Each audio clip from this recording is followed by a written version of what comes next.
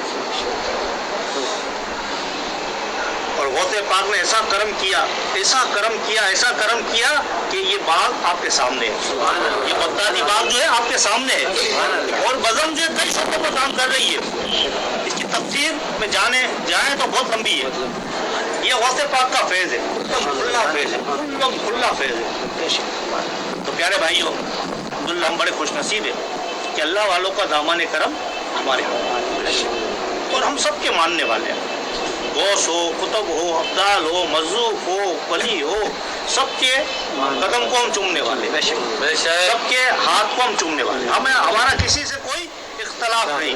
تمام صحابہ کرام کو ہم مانتے ہیں, تمام تابعین کرام کو, تبع تابعین کو, ائمہ کرام کو, مجتہدین کو, شیخ اعظام کو, صوفیان اعظام کو, تمام سلاسل کے بزرگان دین کو ہم مانتے ہیں. اور یہی ہمارا عقیدہ اور یہی ہمارا ایمان ہے. ہم کیوں کسی پر اعتراض کریں, ہم کیوں کسی پر انگلی اٹھائیں؟ ہم کون ہوتے ہیں کسی پر انگلی اٹھانے والے کہ وہ ایسا تھا, وہ ایسا تھا, وہ ایسا تھا؟ وہ جانے اور اللہ جانے, اللہ کا معاملہ ہے. ہم کیوں کسی پر تنقید کریں؟ تو پیارے بھائیوں, ہم بڑے خوش نصیب ہیں اور یہ فیض ایسا فیض ہے تو دیکھنا چاہے نا وہ دیکھ سکتا ہے, ورنہ یہ نظر نہیں آتا. ہم ختم شریف میں آتے ہیں, ختم شریف میں بیٹھ جاتے ہیں اور پیچھے سے ہمارے کتنے کام آسان ہو جاتے ہیں, ہمیں پتہ نہیں ہوتا. ختم شریف میں ایک شخص کو میں نے دعوت دی کہ آپ ختم شریف میں آئیں. اس نے ارادہ کیا کہ میں ختم شریف میں ضرور آؤں. ختم شریف شروع ہونے سے آدھا گھنٹہ پہلے وہ گھر سے نکلنے والا تھا. اس نے دیکھا کہ اس کی بچی کو الٹیاں ہو رہی ہے اور بخار بہت تیز ہو گیا ہے. اس کی بیوی نے کہا کہ ڈاکٹر کے پاس چلتے ہیں. تو اس کے ذہن میں ایک ہی بات گھوم رہی تھی کہ مجھے ختم شریف میں جانا ہے, اس نے اپنی بیوی کو 100 روپے دیے. بولے یہ لے 100 روپے, تو ڈاکٹر کے پاس جا, کہیں بھی جاؤ, میں تو ختم شریف میں جاؤں گا. وہ اپنی بچی کو اس حالت میں چھوڑ کر ختم شریف میں آ گیا. ختم شریف میں آیا, اس نے وہاں بیٹھ کر نیت کر لی, یا پروردگار عالم طبیعت کو سیٹ فرما دے اور آسانیاں فرما دے. بیٹھا رہا لنگر کھا کر جب گھر گیا تو گھر میں سناٹا تھا. وہ ڈرا, کیونکہ بیوی سے ڈرنا پڑتا ہے. تو بیوی سے ڈرا کہ جاؤں گا, بیوی تو مجھ پہ برس پڑے گی. اور یہ سوچ رہا تھا, بولو بچی کی طبیعت کیسی ہوگی, اتنا سناٹا ہے.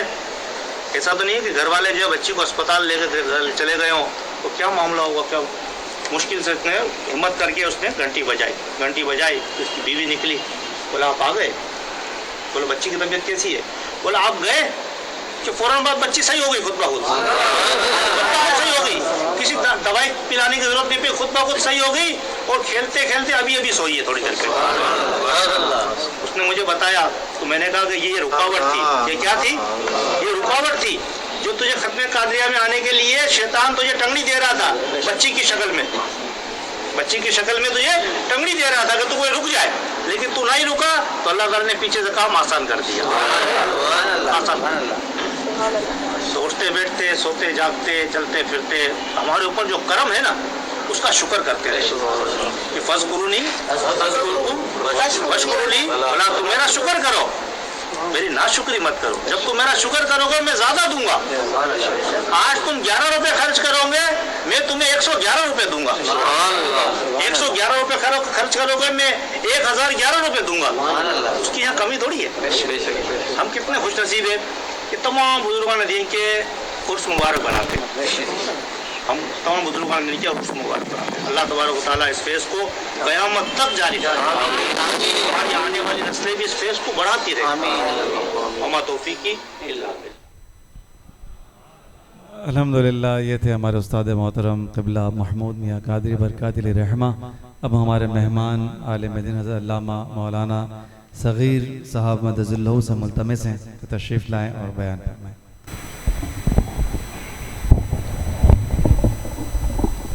الحمدللہ رب العالمین, الصلاة والسلام علی اشرف الانبیاء والمرسلین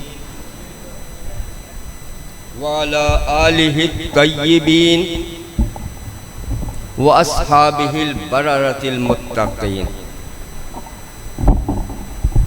الحمد لله الواحد الغفار، الصلاة والسلام على نبي الأمي المختار وعلى آله وصحبه الأطهار وعلى أولياء أمته الأصفار وعلى علماء ملته الأكبار.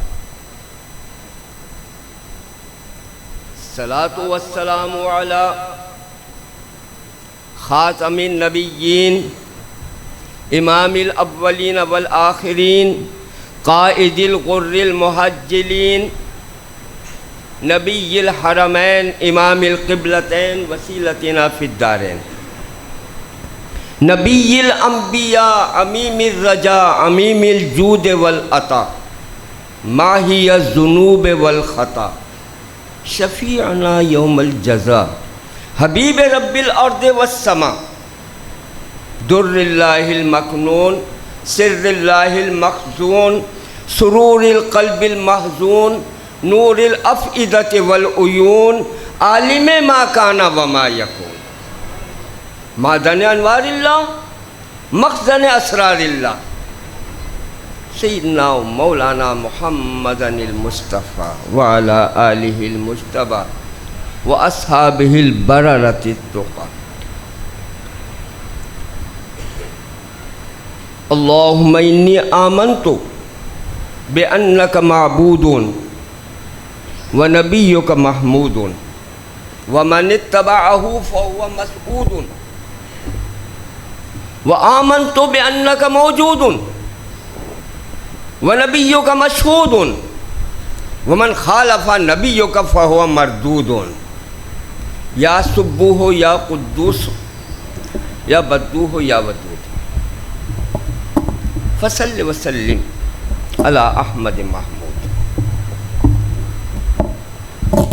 وعلی آلہ وصحبہ الذین ينفذون علی الحقوق والحدود. نحمدہ ونصلی ونسلم علی رسولہ النبی الکریم. اما بعد فاعوذ باللہ من الشیطان الرجیم. بسم اللہ الرحمن الرحیم. فاللہ هو الولی وهو یحیی الموتى وهو على كل شیء قدیر. وقد قال اللہ تعالی فی القرآن المجید والفرقان الحمید ان اولیاؤہ الا المتقون ولكن اکثرهم لا يعلمون. صدق اللہ العظیم. بلغنا رسولہ النبی الکریم ونحن علی ذلک لمن الشاہدین والشاکرین والحمد للہ رب العالمین. قال اللہ تبارک و تعالی فی شان عظمت حبیبہ النبی الکریم حاضرا وناظرا کان مخبرا وآمرا ان اللہ وملائکتہ یصلون علی النبی یا ایہا الذین آمنوا صلوا علیہ وسلموا تسلیما. اللہم صلی وسلم علی سیدنا مولانا محمد معدن الجود والکرم وعلی آلہ وصحبہ اجمعین الی یوم الدین. حمد و صلاۃ کے بعد تلاوت کردہ آئے کریمین کی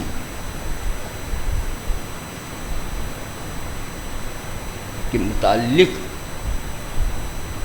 ترجمے کے بعد مختصر سے وقت میں مختصر سی گفتگو ہوگی امور متعلقہ پر. ضمناً کچھ فقہی مسائل آئے تو ان پر بھی روشنی ہوگی. مختصر سا وقت ہے تو مختصر سی ہی گفتگو ہوگی.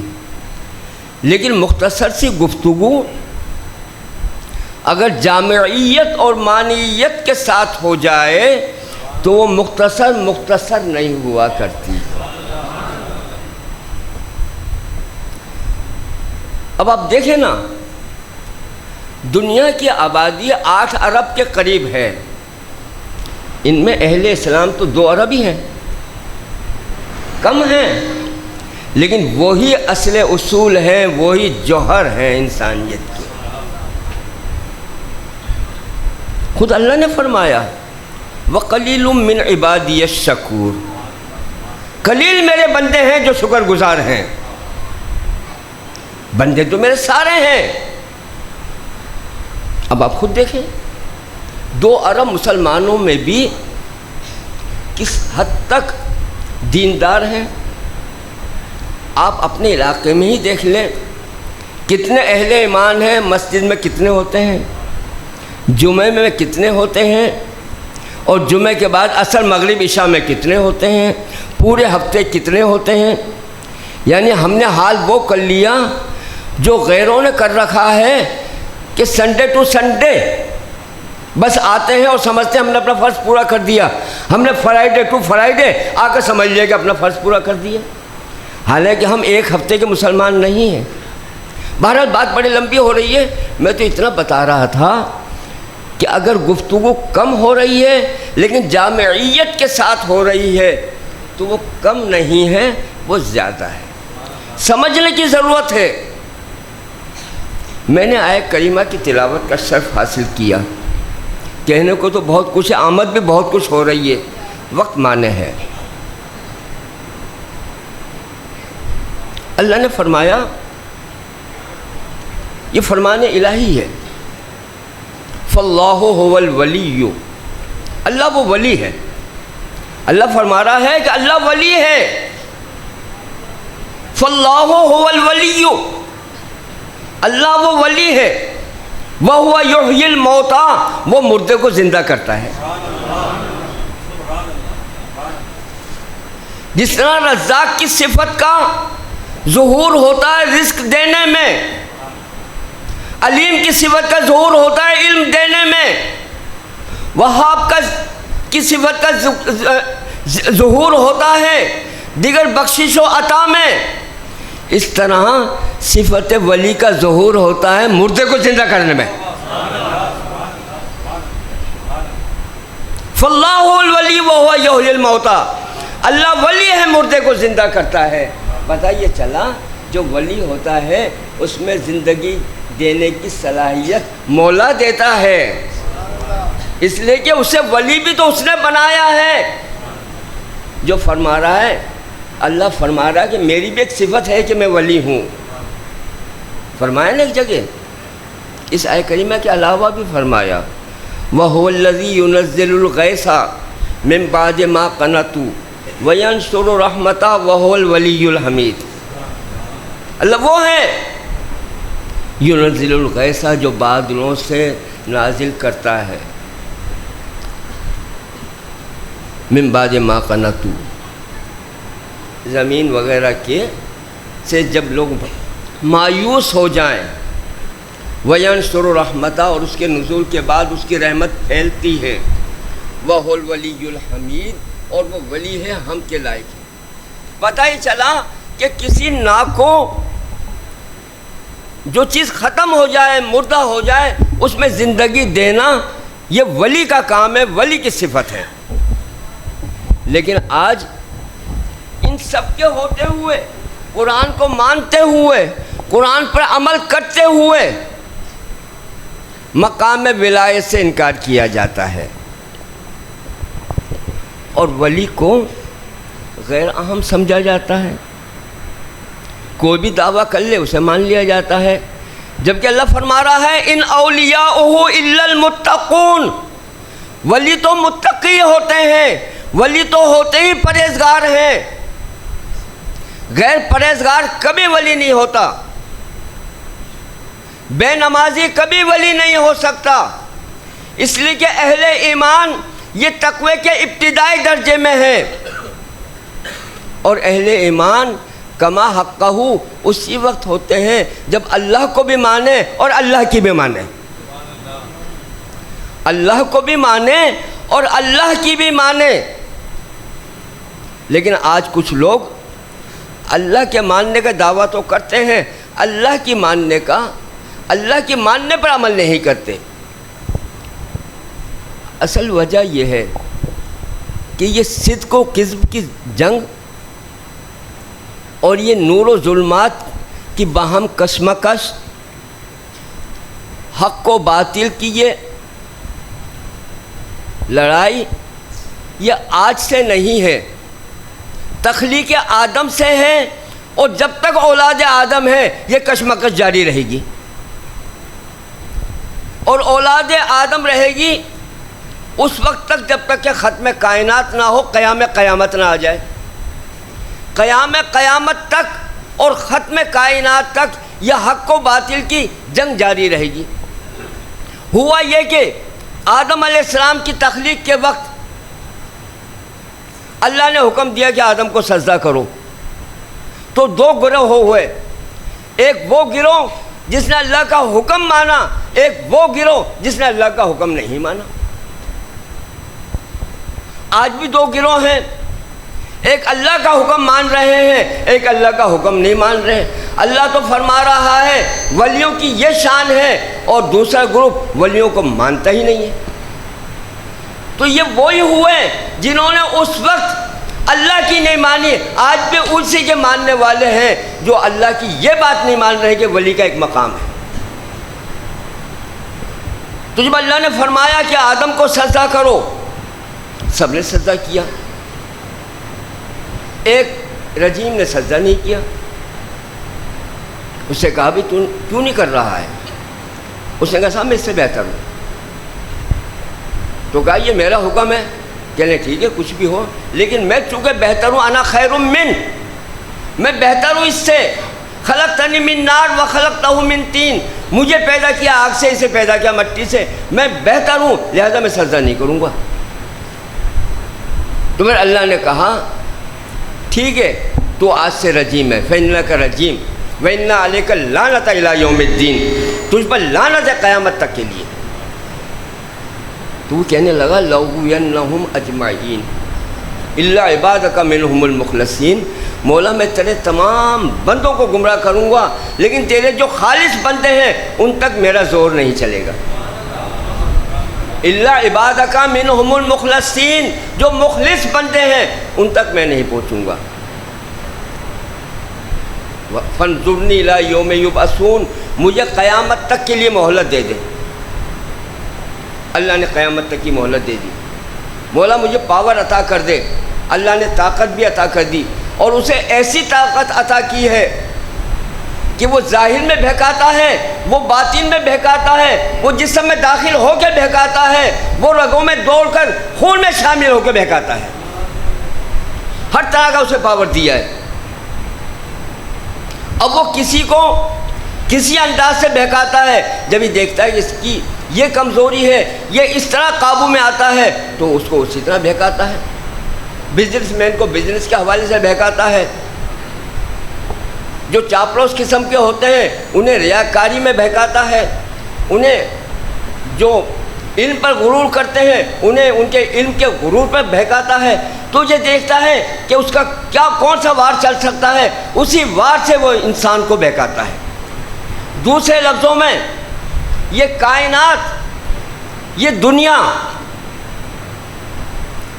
دنیا جو ہے یہ ایک بندریا ہے، اور انسان شیطان مداری ہے اور انسان تماشائی ہے۔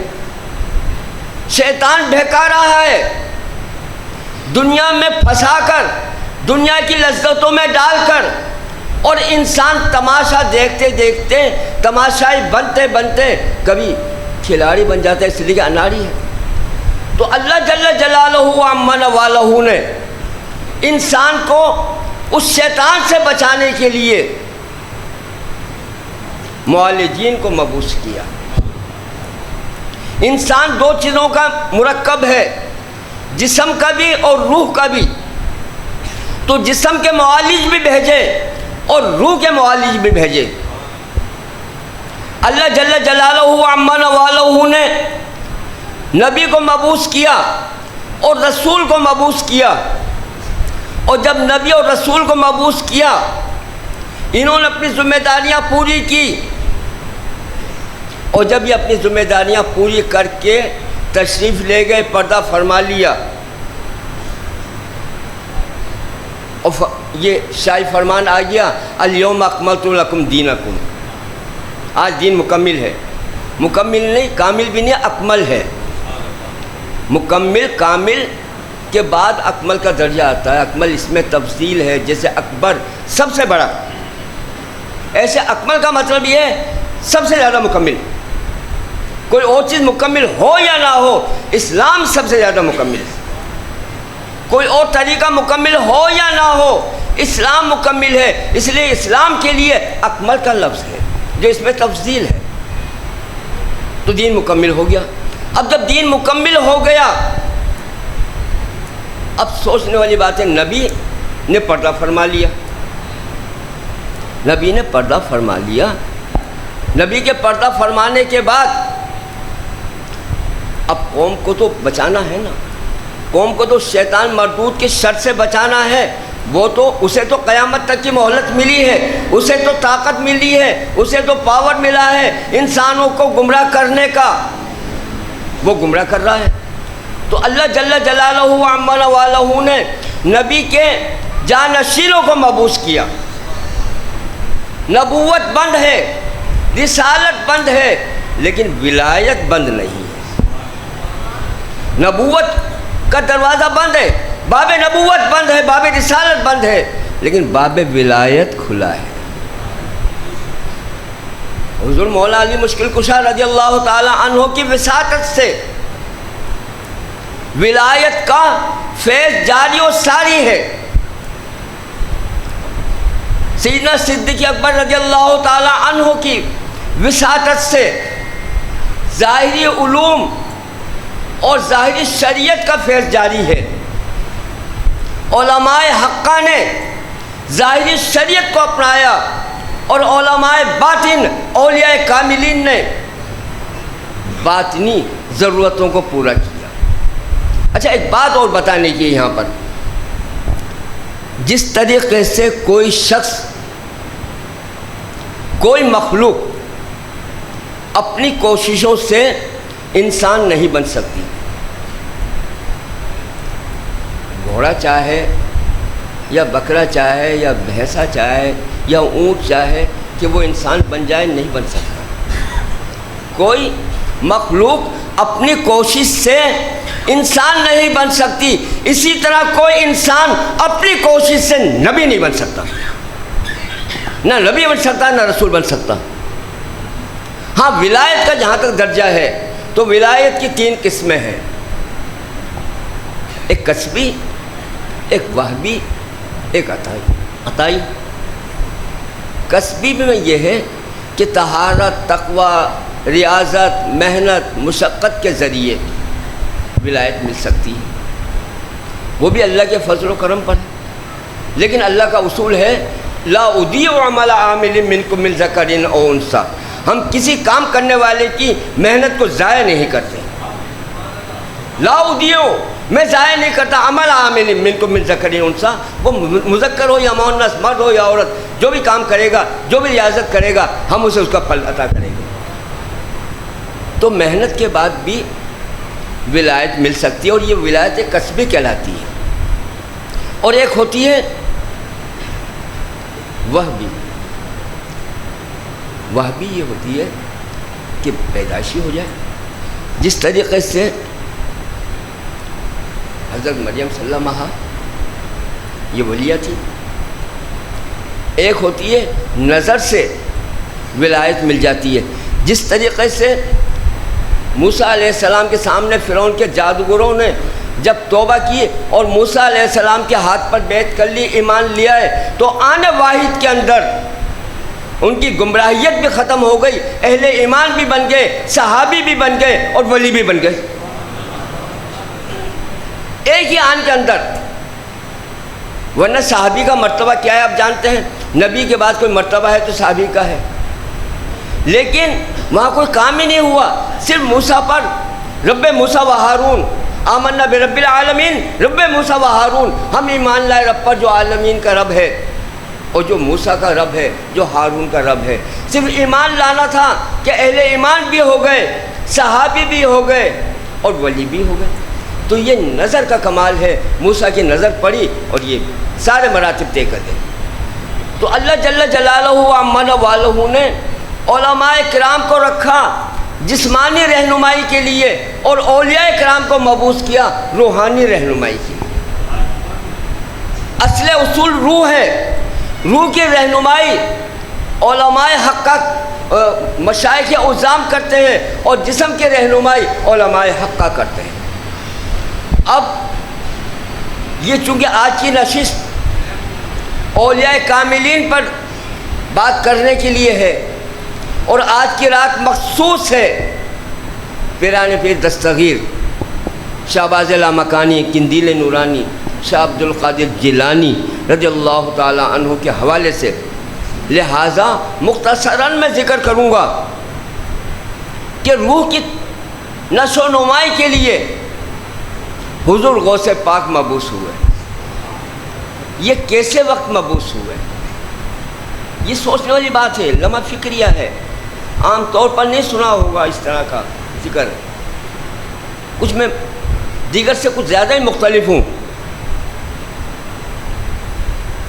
آپ ایک تو اس لیے کہ آپ جس زمانے میں آئے بہت دور پرفتن تھا، سرکار جب تشریف لائے تو آپ کے آنے سے پہلے نہ تہذیب تھی، نہ تمدن تھا، نہ علم تھا، نہ عمل تھا، نہ ثقافت تھی، نہ معاشرت تھی، کچھ بھی تو نہیں تھا۔ انسان کا دشمن بنا ہوا تھا، نہ عبادت کا تصور تھا، نہ عقائد کا تصور تھا، نہ ایمان کا تصور تھا۔ ایسے موقع پر رحمت خداوندی جوش میں آتی ہے اور سرکار کو مبعوث کیا جاتا ہے۔ سرکار آ کر ظلمت کو نور سے بدلتے ہیں، ناحق کو حق سے بدلتے ہیں،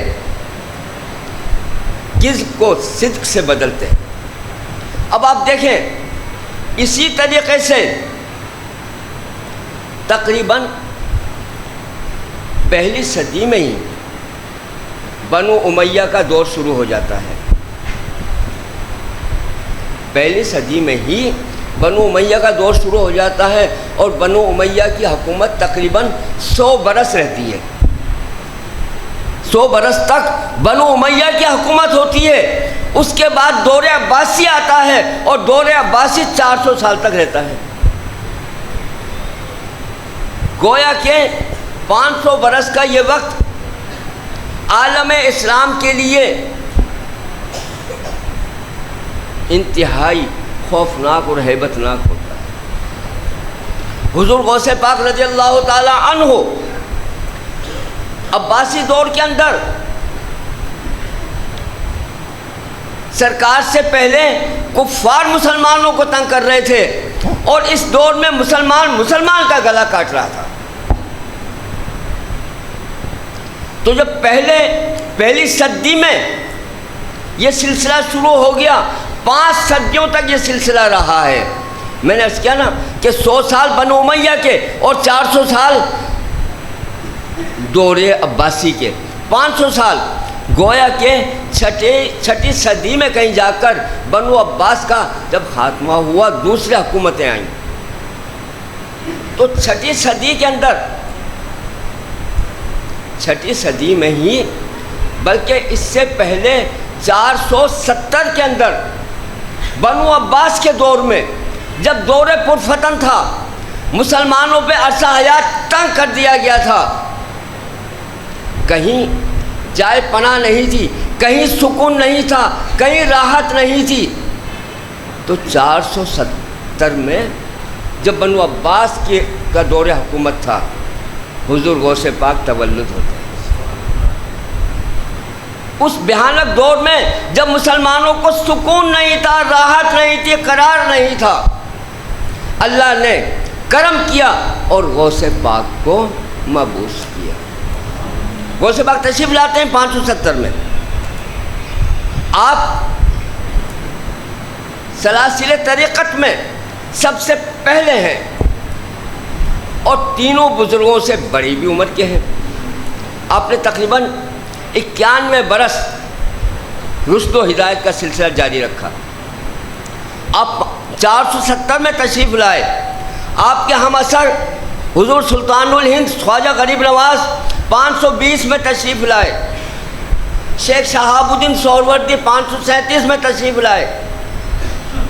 یہ سب قریب، لیکن بہاؤالدین نقشبندی رحمۃ اللہ تعالی علیہ سب سے آخر میں 8ویں صدی میں تشریف لائے۔ 737-38 میں تشریف لائے۔ تو غوث پاک رضی اللہ تعالی عنہ چونکہ سب سے پہلے ہیں اور سب سے بڑی عمر کے ہیں اور سب سے بڑے ہیں، عمر میں بھی بڑے ہیں، زمانے میں بھی بڑے ہیں اور کام میں بھی بڑے ہیں، درجے میں بھی بڑے ہیں، لہذا آج ان کا چرچا بھی سب سے بڑھ کر ہوتا ہے۔ اور کون سا علاقہ ہے جہاں ان کے نام لیوا نہیں ہے؟ وہ تو پیروں کے پیر ہیں، وہ تو پیروں کے پیر ہیں۔ حضور غوث پاک رضی اللہ تعالی عنہ کہ ہم چند کرامات بیان کر کے ہی سمجھ لیتے ہیں کہ حق ادا کر دیا۔ کرامات بیان کرنے سے حق ادا نہیں ہوتا ہے، ان کراماتوں سے کچھ سبق سیکھنے سے حق ادا ہوتا ہے۔ انہوں نے اپنا جو فیض جاری کیا اس لیے جاری نہیں کیا کہ لوگ ان کی کراماتیں سن کر محظوظ ہوں، بلکہ کراماتوں کا مطلب تو یہ ہوتا ہے کہ لوگ سمجھیں کہ حقیقت کیا ہے، روحانیت کیا ہے، اصل طاقت ظاہر میں ہے یا اصل طاقت باطن کے اندر ہے۔ اب مثلا میں ایک چیز بیان کروں گا آپ کے سامنے، عام طور پر کرامت بیان کی جاتی ہے لیکن اس سے سبق نہیں بتایا جاتا ہے کہ کیا سبق نکل رہا ہے۔ سبق بھی تو بیان کرنا چاہیے کہ اس کرامت سے کیا سبق مل رہا ہے، حضور غوث پاک کی اس کرامت سے ہمیں کیا سیکھنا چاہیے۔ مثلا آپ نے سنا ہوگا سرکار غوث پاک 18 برس کی عمر میں بغداد شریف پڑھنے کے لیے نکلے۔ میں مختصراً کرتا وہ چلوں گا، وقت کم ہے۔ راستے میں ڈاکوؤں نے گھیر لیا، اب پڑھنے کے لیے نکلے، درس نظامیہ بھی شروع نہیں کی ہے، ڈاکوؤں نے گھیر لیا، پوچھا کیا؟ آپ نے بتا دیا یہ۔ تو یہ ساری چیزیں سب بتاتے ہیں لیکن یہ نہیں بتاتے کہ جب ڈاکوؤں کے سردار نے یہ کہا کہ آپ نے کیوں حق بات بیان کر دی، آپ نے جھوٹ سے کیوں پرہیز نہیں کیا، تو بتایا گیا حضور میں اپنی ماں سے وعدہ کر کے آیا تھا کہ کسی حال میں غلط بیانی نہیں کرنی ہے، لہٰذا میں 40 دینار کے خاطر اپنے ماں سے کیا ہوا وعدہ ختم کر دوں۔ غوث پاک فرماتے ہیں کہ 40 دینار کے خاطر جو میں نے اپنی ماں سے وعدہ کیا ہے وہ وعدہ میں نہیں توڑ سکتا، 40 دینار کی کوئی ویلیو نہیں ہے۔ تو یہ سن کر وہ جو سردار تھا ڈاکوؤں کا وہ لرز کے رہ گیا، کہنے لگے کمال کی بات ہے، تم اپنی ماں سے کیا ہوا وعدہ نہیں توڑ رہے ہو اور میں نے اپنے خدا سے جو وعدہ کیا ہے اسے میں پتہ نہیں کب سے توڑ رہا ہوں۔ لرز کے رہ گیا اور قدموں میں گر گیا، قدموں میں گرنے کے بعد توبہ کی اور پہلے مریدوں میں شامل ہو گیا۔ انہیں دیکھ کر ان کے جو ساتھی تھے انہوں نے بھی توبہ کر لی اور وہ بھی قدموں میں گر گئے، بیعت کر لی۔ اب بتانا مقصود یہ ہے، یہ کرامت تو بیان کرتے ہیں لیکن یہ نہیں بتاتے کہ اس وقت کی بات جب آپ عالم بھی نہیں تھے، تعلیم بھی شروع نہیں ہوئی تھی، درس نظامی کا آغاز بھی نہیں ہوا تھا، ایک سچ بولنے سے 60 ڈاکو اہل ایمان ہو گئے۔ ہم بھی سچ بولیں گے تو کتنے لوگ مسلمان ہوں گے؟ غوث پاک رضی اللہ تعالی عنہ کے سچ بولنے سے بات وہی ہے کہ دل سے اگر چیز نکلتی ہے، بات یہی ہے کہ اگر حق بات نکلتی ہے، لگی لپٹی بغیر نکلتی ہے، اللہ کی رضا کے لیے نکلتی ہے تو اثر رکھتی ہے۔ ہم کتنا ہی کر لیں لیکن اللہ کی رضا کے لیے نہیں ہے تو اثر نہیں ہوگا۔ آپ نے واقعہ سنا ہوگا، ایک جنگ کے موقع پر خالد ابن ولید رضی اللہ تعالی عنہ نے عیسائیوں کا محاصرہ کر رکھا تھا۔ عیسائی اندر قلعے میں بند تھے، وہاں سے ایک وفد آتا ہے اور وہ آنے کے بعد یہ کہتا ہے صاحب آپ صلح کر لیں، لوگ پریشان ہیں۔ انہوں نے کہا ٹھیک ہے کر لیں، 3 باتیں ہوتی ہیں، یا تو کلمہ پڑھ کے ہمارے بھائی بن جاؤ یا جزیہ دے کر ہماری امان میں آ جاؤ، ورنہ تلوار فیصلہ کرے گی۔ کہہ رہے صاحب یہ دونوں چیزیں ہمیں گوارا نہیں ہیں۔ کہہ رہے ٹھیک ہے پھر جنگ کے لیے ہم تیار ہیں۔ کہ ہم یہ فیصلہ کر کے آئے ہیں کہ اگر آپ نے ہماری بات نہیں مانی تو دیکھیں شیشی میں زہر ہے، ہم یہ پی کر یہیں مر جائیں گے اور ہمارا خون آپ کے ذمہ ہوگا۔ خالد بن ولید کہنے لگے یہ کیسے ہو سکتا ہے، جب تک اللہ کا حکم نہیں ہوا کون مر سکتا ہے؟ کہنے لگے اگر ایسی بات ہے تو آپ پی کے دکھائیں۔ انہوں نے کہا ٹھیک ہے لاؤ۔ شیشی خالد بن ولید نے اپنے ہاتھ میں لی اور بسم اللہ الرحمن الرحیم کہہ کر پوری شیشی پی لی۔ ایک پسینہ تو آیا لیکن آپ کا بال بھی بیکا نہیں ہوا۔ انہوں نے صرف بسم اللہ پڑھی تھی اور زہر حلال نے ان کا کوئی کام نہیں بگاڑا۔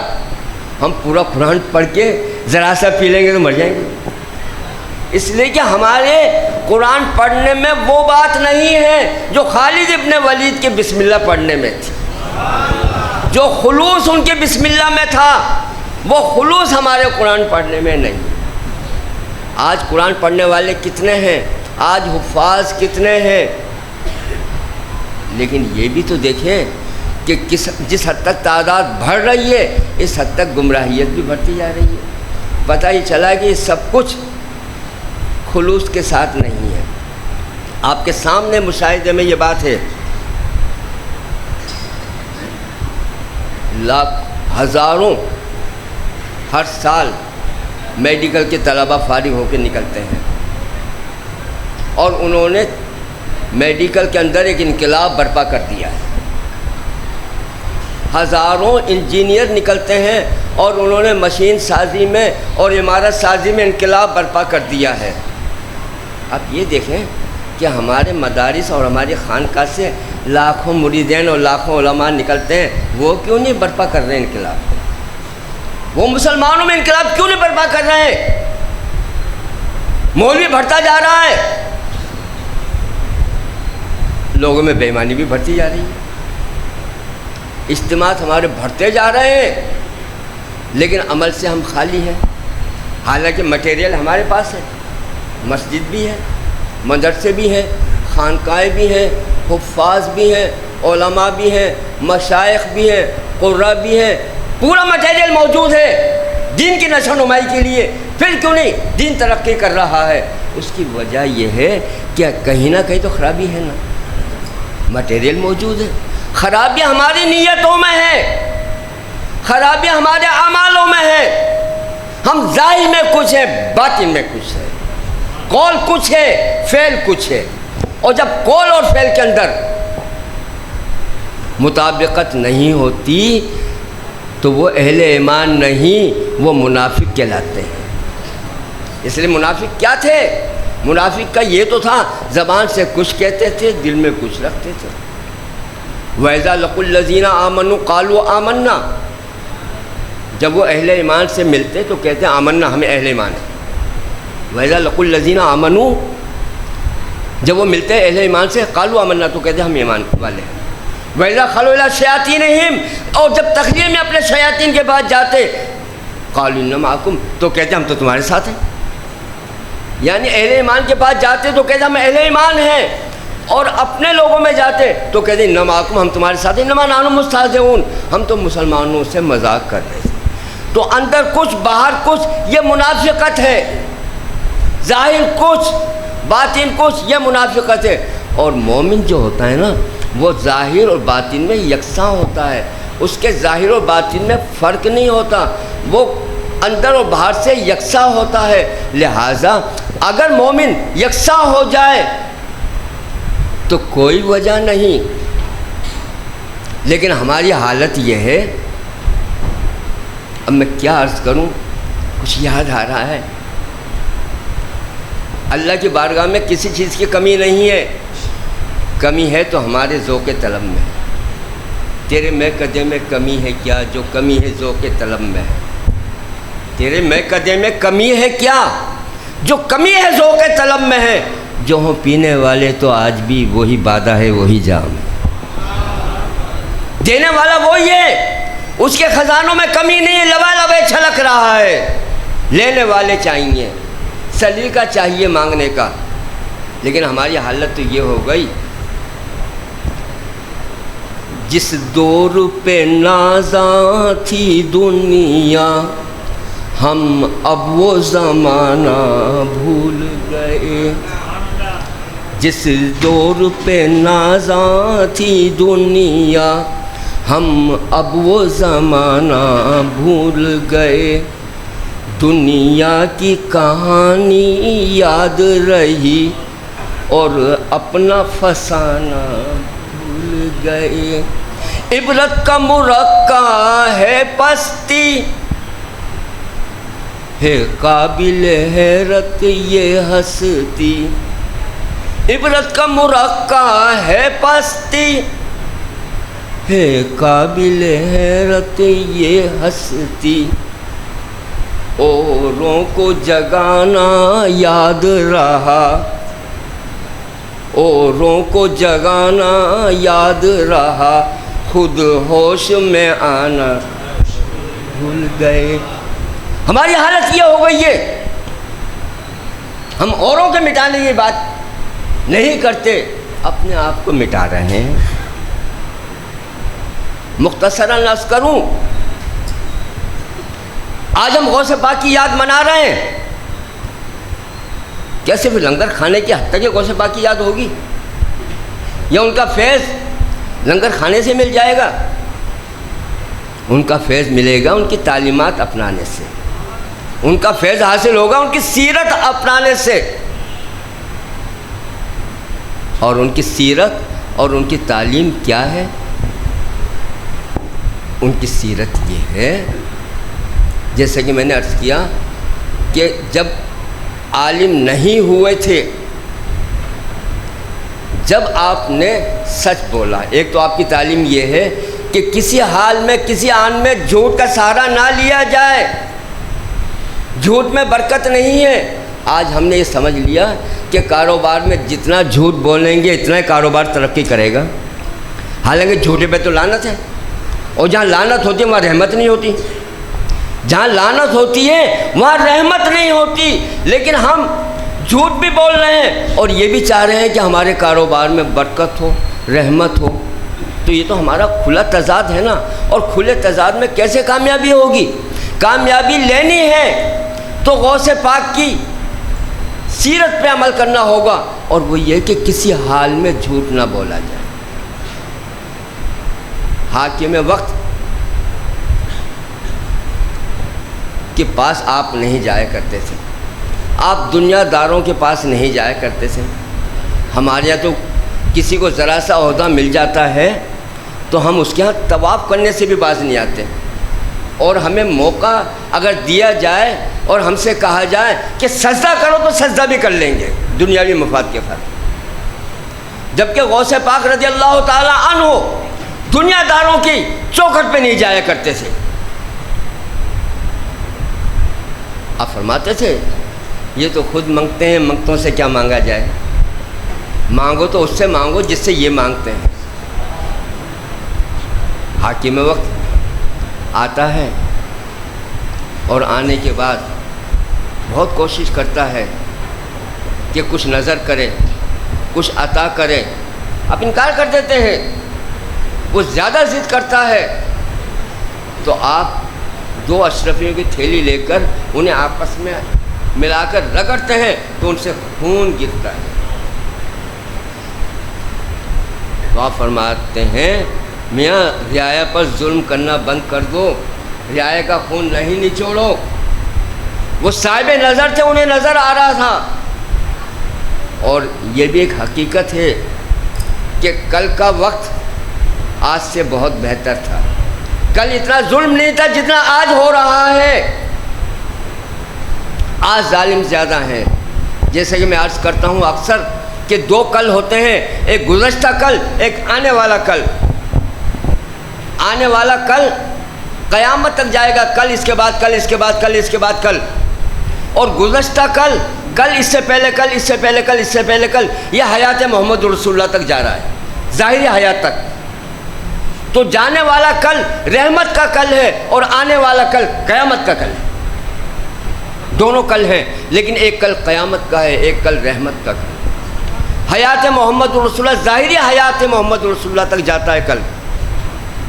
تو پچھلا وقت آج سے بہت بہتر تھا، اور جیسے میں نے عرض کیا کہ غوث پاک عباسی دور حکومت میں تشریف لائے، عباسی دور حکومت میں تشریف لائے اور اتفاق کہیے کہ عباسی دور حکومت میں آپ کا وصال ہو جاتا ہے۔ تو کہنے کا مطلب یہ ہے کہ اس وقت آپ نے یہ تعلیم دی کہ دنیا داروں کے درباروں میں نہیں جاؤ، اصل مالک تو وہ ہے جو ان کو بھی دے رہا ہے وہ تمہیں بھی دے گا۔ ان سے کوئی خاص رشتہ داری ہے اس کی؟ ان کو خاص انداز سے پیدا کیا ہے یا ان حاکموں کو خاص انداز سے دنیا سے بلائے گا؟ جو طریقہ تمہارے ساتھ ہے وہی طریقہ ان کے ساتھ ہے، لہٰذا ان کے پیچھے نہیں، اللہ والوں کے پیچھے جاؤ۔ اللہ والے جو ہوں گے وہ تو تمہاری کچھ مدد کر بھی دیں گے۔ یہ کیا کریں گے؟ یہ تو محتاج ہے۔ تو بتانا مقصود یہ ہے، غوث پاک کی تعلیمات کا خلاصہ تو یہ ہے، ایک تو ہر چیز میں اللہ سے رجوع کر لو، اللہ سے رجوع کر لو، اللہ والوں سے رجوع کر لو، اللہ نے جن کا حکم دیا ہے ان سے محبت اور خلوص سے پیش آ جاؤ۔ دیکھو جی، یہ اللہ والے جو ہیں یہ وہ ہیں جن کا ایک واسطہ ادھر سے ہے، ایک واسطہ ادھر سے، وہاں سے لے رہے ہیں اور یہاں دے رہے ہیں۔ اللہ والوں کے پاس ان کے باپ دادا کی کوئی جاگیر نہیں ہے، اللہ والوں کے پاس جو ہے یہ بواسطہ مولا مشکل کشا حضور اکرم صلی اللہ علیہ وسلم کے در کا فیض ہے۔ حضور اکرم صلی اللہ علیہ وسلم کے در کا جو فیض ہے وہ بواسطہ مولا مشکل کشا کے ان اللہ والوں تک منتقل ہوتا ہے۔ اور ایک بات اور ذہن میں رکھ لیں کہ آپ کہیں بھی چلے جائیں، کسی کے پاس چلے جائیں، لیکن آپ کو ملے گا آپ کے مرشد کی چوکھٹ سے ہی، اور کیسے نہیں ملے گا۔ اگر آپ دنیاوی سسٹم پہ نظر دوڑائیں تو بھی آپ کو نظر آ جاتا ہے۔ ایک ادارے کے اندر ایک شخص ملازم ہے، جو ملازم حضرات ہیں وہ جانتے ہیں، اب اس کی ترقی جب ہوتی ہے تو مالک اسے ترقی دیتا ہے، گریڈ دیتا ہے، لیکن گریڈ دیا ہے مالک نے، لیکن اسے ملتا ہے اس کے سیکشن آفیسر کے توسط سے۔ اس ملازم کو جو ترقی ملتی ہے، لیٹر ملتا ہے، وہ سیکشن آفیسر کی طرف سے، اس کے افسر کی طرف سے ملتا ہے۔ لہذا روحانیت کے اندر بھی یہ بات ہے کہ اگر تمہیں کچھ مقام ملے گا تو آئے گا چاروں طرف سے، سفارشیں سب کی ہو سکتی ہیں، لیکن ملے گا مرشد کی چوکھٹ سے۔ لہذا مرشد کی چوکھٹ کو نہ چھوڑا جائے، مرشد کی چوکھٹ کو پکڑ لیا جائے۔ اللہ جل جلالہ عمن والہ نے ایک جگہ فرمایا، اللہ عالم حیث یجعل رسالتہ، اللہ زیادہ جانتا ہے کہ رسالت کس کے حوالے کرے۔ اللہ زیادہ جانتا ہے، گویا کہ وہ جس کو نبوت دیتا ہے، جس کو رسالت دیتا ہے، اس کا پہلے سے انتظام کرتا ہے، اسے کہاں دیا جائے، اسے کس کو دیا جائے، کون سے علاقے میں دیا جائے، جس کی جہاں ضرورت ہوتی ہے اس کو وہیں دیا جاتا ہے۔ رحمت کی جہاں ضرورت ہے وہاں رحمت بھیجی جاتی ہے، رحمت عالم کی جہاں ضرورت ہے وہاں رحمت عالم کو بھیجا جاتا ہے۔ اسی طریقے سے جہاں برکت کی ضرورت ہے وہاں شاہ برکت اللہ کو بھیجا جاتا ہے، جہاں کسی اور چیز کی ضرورت ہے وہاں کسی اور چیز کو بھیجا جاتا ہے۔ جہاں یہ آپ کے علم میں ہے نا کہ بہت سی زمینیں ایسی ہوتی ہیں جو مختلف فصلوں کے لیے موزوں ہوتی ہیں، پہاڑی علاقے پر صحرائی فصل نہیں ہوتی اور ساحلی علاقے پر پہاڑی فصل نہیں ہوتی۔ اللہ جانتا ہے، اللہ عالم حیث یجعل رسالتہ، کہ کسے پیر بنائے کسے مرید بنائے۔ اللہ جانتا ہے کہ کسے فیض دے کس سے فیض دلائے۔ تو اللہ جل جلالہ عمن والہ کا اپنا اختیار ہے۔ انشاءاللہ العزیز آئندہ موقع ملا تو حضور غوث اعظم کی تعلیم اور سیرت کے دیگر پہلوؤں پر روشنی ہوگی، بزرگان دین کے فیوزات ظاہرہ اور فیوزات باطنہ کے حوالے سے بھی بات ہوگی۔